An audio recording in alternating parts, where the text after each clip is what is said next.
दोस्तों आज हम बात करेंगे भारत राज्यों का संघ अनुच्छेद 1 से लेकर 4 तक के बारे में।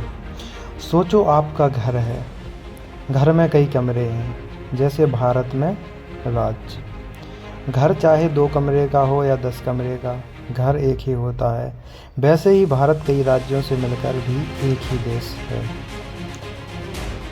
2014 में तेलंगाना नया कमरा जुड़ा, लेकिन घर वही रहा। मान लो आपके पड़ोसी का एक कमरा आपके घर में शामिल होना चाहता है। अगर आप और आपके घर के बड़े मान जाएं तो वह कमरा आपके घर का हिस्सा बन सकता है। इसी प्रकार 1961 में गोवा पुर्तगाल से अलग होकर भारत में शामिल हो गया। चलिए अनुच्छेद 3 देखते हैं। मान लो आपके घर का एक बड़ा कमरा है और उसमें 2 भाई रहते हैं। दोनों कहते हैं कि हमें अलग अलग कमरे चाहिए, तो घर के बड़े उस कमरे को 2 हिस्सों में बांट देते हैं।